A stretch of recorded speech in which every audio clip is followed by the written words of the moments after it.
महाराष्ट्र से लेकर उत्तर प्रदेश और छत्तीसगढ़ कानून व्यवस्था पूरी तरह से दम तोड़ चुकी है। ये जंगल राज नहीं तो और क्या है। लेकिन सबसे बड़ा सवाल यह है कि इस नफरत की आग को भड़का कौन रहा है और क्यों भड़का रहा है। सवाल यह भी है कि सांप्रदायिकता की बलिवेदी जो हमारे बच्चे चढ़ रहे हैं, जो कुर्बान हो रहे हैं, उनकी मौत का जिम्मेदार कौन है।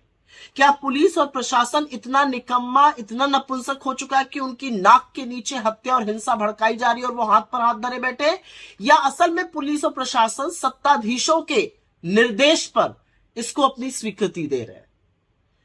मीडिया का तो खैर क्या ही कहना। महाराष्ट्र से लेकर उत्तर प्रदेश और छत्तीसगढ़ तक आपको एक शब्द सुनाई नहीं देगा और वो शब्द है जंगल राज।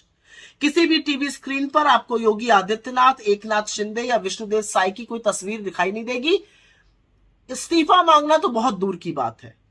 इसलिए आपके जो बच्चे नफरत में झुलसाए जा रहे हैं, ये जो बड़े बड़े नेता आपके बच्चों के हाथ में तमंचे और तलवारें देकर उनको धर्म का स्वयंभू रक्षक बना रहे हैं, याद रखिएगा कि इनके बच्चे अमेरिका और यूरोप की बड़ी बड़ी यूनिवर्सिटी में पढ़ रहे हैं, मोटा माल कमा रहे हैं और शांति से रह रहे हैं। तो ऐसा कौन है जो चाहता है कि जलती हुई बस्तियों पर उसकी नफरत की रोटी सिकती रहे। आखिर कब तक सांप्रदायिकता की आग में निर्दोष लोगों के घर झुलसकर स्वाहा होते जाएंगे। आखिर कौन है जो इस देश के बेबस बेरोजगारों को ड्रग्स के नशे में झोंककर उनके हाथ में अवैध असलहे देकर उनको अराजक बना रहा है। और इसका ताजा उदाहरण अभी महाराष्ट्र से आ रहा है, जहां पर महज 50,000 रुपए के लिए बाबा सिद्दीकी की गरीब लड़कों द्वारा हत्या कराई जाती है और उनका पूरा जीवन इसके बाद बर्बाद हो गया। तो नफरत के इस खेल को समझिए, एकजुट होइए, इसको हराइए। अगर नहीं हराइएगा तो बहुत देर हो जाएगी, क्योंकि ये आपके बच्चों के भविष्य के बारे में है। उनके बच्चे बहुत सुरक्षित हैं, बहुत समृद्ध हैं और बहुत ठिकाने से लगे हुए हैं। महाराष्ट्र से लेकर उत्तर प्रदेश और छत्तीसगढ़ कानून व्यवस्था पूरी तरह से दम तोड़ चुकी है। ये जंगल राज नहीं तो और क्या है। लेकिन सबसे बड़ा सवाल यह है कि इस नफरत की आग को भड़का कौन रहा है और क्यों भड़का रहा है। सवाल यह भी है कि सांप्रदायिकता की बलिवेदी जो हमारे बच्चे चढ़ रहे हैं, जो कुर्बान हो रहे हैं, उनकी मौत का जिम्मेदार कौन है।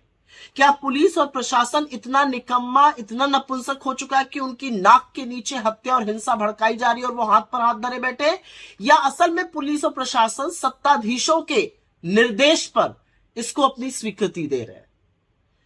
मीडिया का तो खैर क्या ही कहना। महाराष्ट्र से लेकर उत्तर प्रदेश और छत्तीसगढ़ तक आपको एक शब्द सुनाई नहीं देगा और वो शब्द है जंगल राज। किसी भी टीवी स्क्रीन पर आपको योगी आदित्यनाथ, एकनाथ शिंदे या विष्णुदेव साय की कोई तस्वीर दिखाई नहीं देगी। इस्तीफा मांगना तो बहुत दूर की बात है।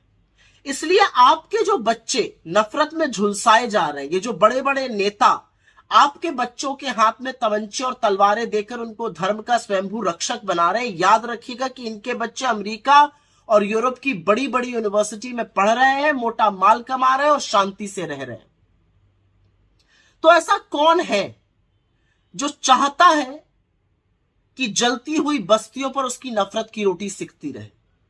आखिर कब तक सांप्रदायिकता की आग में निर्दोष लोगों के घर झुलसकर स्वाहा होते जाएंगे। आखिर कौन है जो इस देश के बेबस बेरोजगारों को ड्रग्स के नशे में झोंककर उनके हाथ में अवैध असलहे देकर उनको अराजक बना रहा है। और इसका ताजा उदाहरण अभी महाराष्ट्र से आ रहा है, जहां पर महज 50,000 रुपए के लिए बाबा सिद्दीकी की गरीब लड़कों द्वारा हत्या कराई जाती है और उनका पूरा जीवन इसके बाद बर्बाद हो गया। तो नफरत के इस खेल को समझिए, एकजुट होइए, इसको हराइए। अगर नहीं हराइएगा तो बहुत देर हो जाएगी, क्योंकि ये आपके बच्चों के भविष्य के बारे में है।